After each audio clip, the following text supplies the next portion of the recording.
Hello, everyone.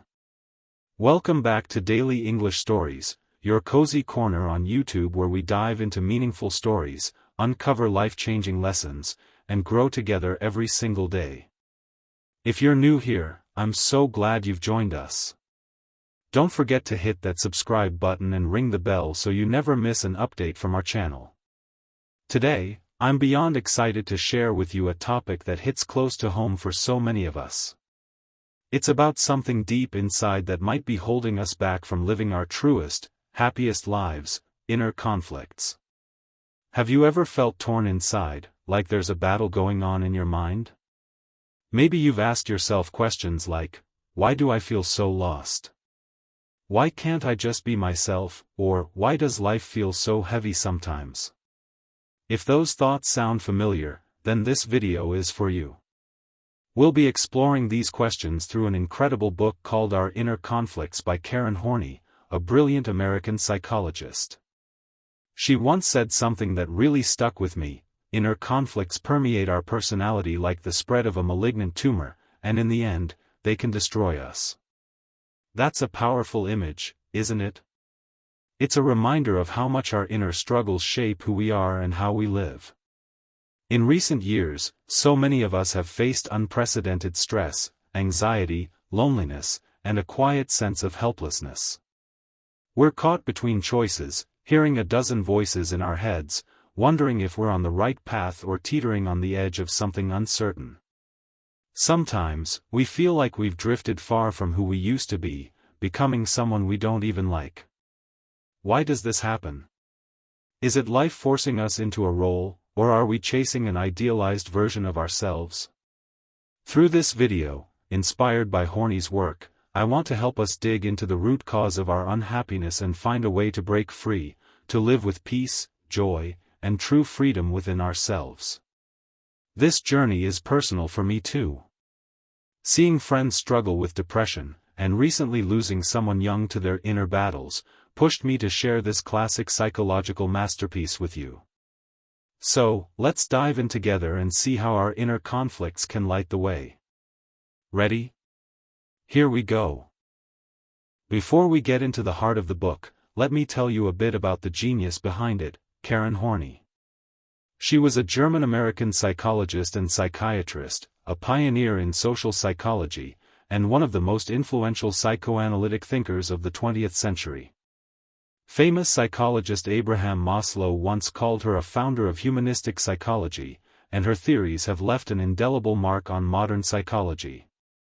Horney wrote many works in her lifetime, but Our Inner Conflict stands out as a gem for everyday people like you and me. It's not just for experts, it's a guide to self-help and healing. In this book, she shows us that conflicts aren't just out there in the world, they're inside us too. Depending on our personalities and needs, we all face these struggles differently. But instead of resolving them, many of us build defenses that sink us deeper into anxiety and pain. Through her analysis, Horney unpacks the troubles different personalities encounter, offers solutions to our inner chaos, and teaches us how to face our confusion with strength and freedom. Here at Daily English Stories, I believe this book can be a lifeline for anyone feeling stuck or overwhelmed.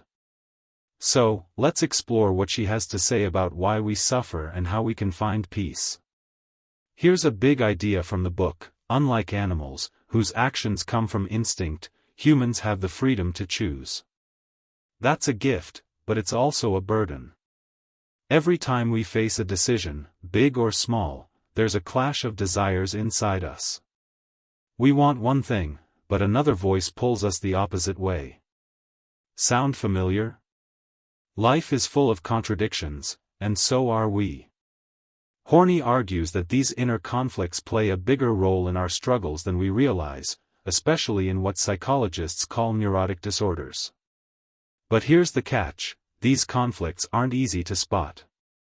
We often deny they're there, which leads to symptoms like anxiety, fear, or depression.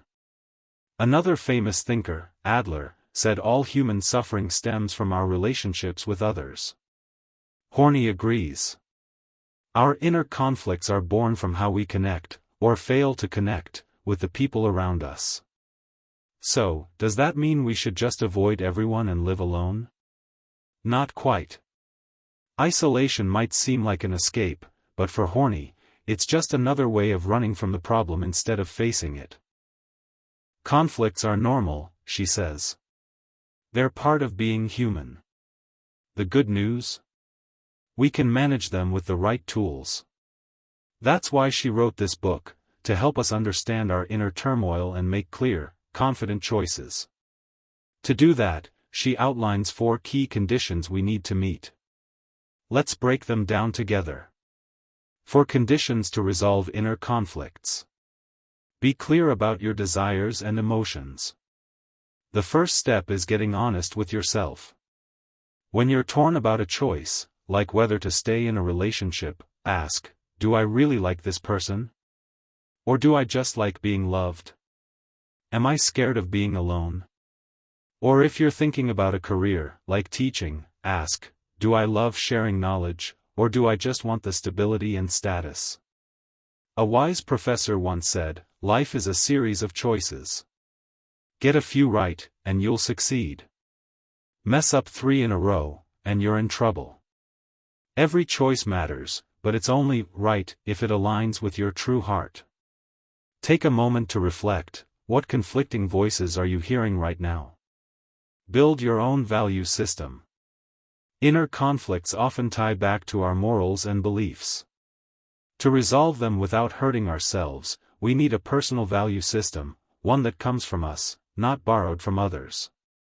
Without it, our beliefs lack a solid foundation and can waver under pressure.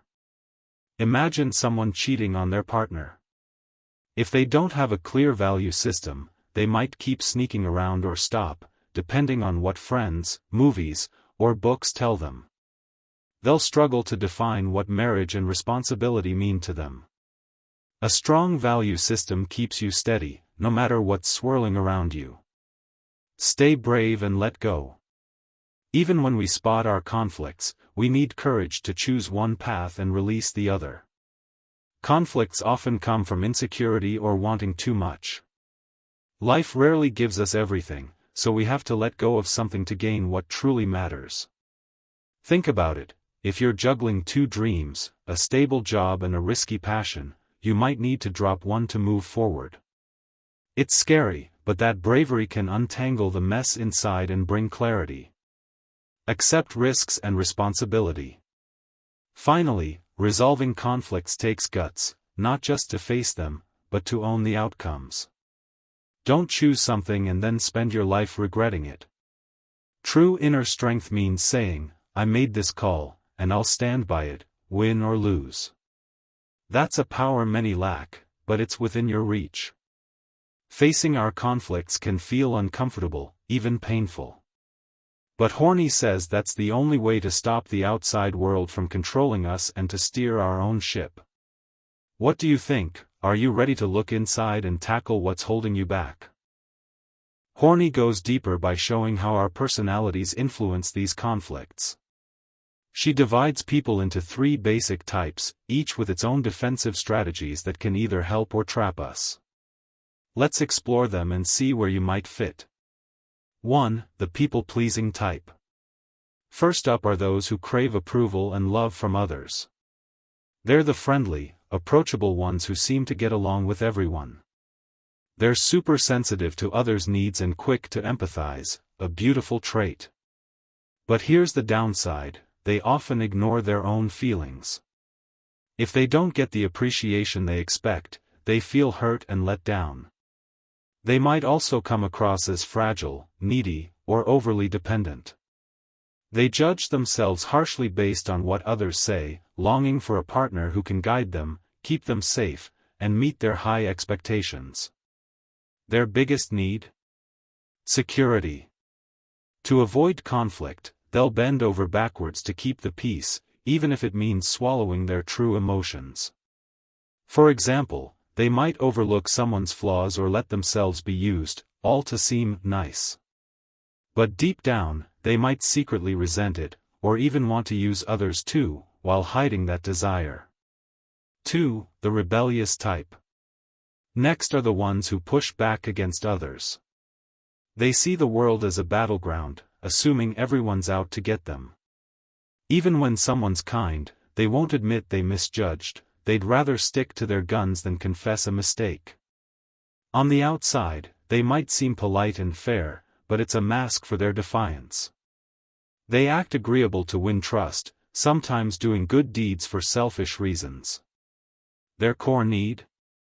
Power and usefulness. Before connecting with anyone, they ask, "What's in it for me?" These folks want to be warriors, conquering challenges, earning respect, and never losing. They aim to be the best and dominate debates, blaming others instead of themselves. While they look confident and successful, they're often unhappy, suspicious of everyone, and emotionally cold. In places like the US, where outgoing ambition is prized, this type might thrive, but Horney warns it's not always healthy. 3. The detached type. Finally, we have those who pull away from others, and even themselves. We all enjoy alone time now and then, but for this group, being around people feels like a burden they can't bear. They retreat not just from others but from their own emotions, unsure of what they like, fear, or want. Their needs? Distance, privacy, and independence. They build emotional walls to avoid love, teamwork, or competition. They shroud their lives in mystery, hating interruptions like casual check-ins. Above all, they crave freedom, no ties, no duties, no pressure. They often feel special, getting upset if they're not treated that way. Over time, though, life forces them to connect, and that clash between wanting isolation and needing others tears them apart inside. Reflecting on these types. Each type has strengths. People-pleasers build great relationships, rebels achieve big things, and detached folks find peace in solitude. But when these traits get extreme, they turn into traps, blocking us from a healthy, balanced life. Which type do you see in yourself? Maybe a mix of them? Let me know in the comments, I'd love to hear your thoughts. So, how do we break free from these patterns? Horney offers a clear path to resolve conflicts at their root. Here's how we can do it, step by step. Step 1. Self-analysis. The first key is to analyze yourself. Horney says, we can only hope to master ourselves if we're willing to face pain. There's nothing enviable about the false peace of a deluded mind, it just leaves us vulnerable. Consciously experiencing your conflicts is priceless, even if it hurts. The more you confront them and seek solutions, the freer and stronger you'll become. Ask yourself, why do these conflicts exist? What defenses have I built? What idealized image am I chasing? What mask am I wearing? Life's too short to live as someone else. Philosophers across time have stressed the importance of being ourselves, and the despair when we can't. It's time to peel off the mask and face your inner truth. That's where healing starts. Step 2. Rekindle love within. Next, awaken love inside you. This isn't just romantic love, it's a broader, positive emotion filled with kindness toward yourself, others, and life itself. The heart of true love is honesty. When you're real with yourself, loving all your experiences, treating others sincerely, and dropping the pretense, your emotions flow naturally. No more suppression. Your inner world becomes whole, and conflicts, big or small, start to unravel. Friends, that's the essence of our inner conflicts as I see it on Daily English Stories. One final takeaway, all our fears stem from unresolved inner battles. Who are you? Do you see yourself in those 3 types? Look at your daily life. Do you snap at loved ones but stay polite to strangers? Do you get mad for no reason? Are you afraid to take risks? Are you crafting a fake, nice image? Avoiding relationships? Chasing the top spot? Keep asking these questions. Nietzsche once said, "There's only one path in this world, and no one can walk it but you." Where it leads, don't ask, just go. I wish for you, and me, to become our true selves, face our deepest conflicts, resolve them, and live with joy, freedom, and honesty. Thanks for joining me today. If this video touched you, share it with someone who needs it. Give it a like, subscribe to Daily English Stories, and hit the bell for weekly updates. What's one conflict you're facing right now? Drop it in the comments, let's talk about it. See you next time. Stay true, and take care.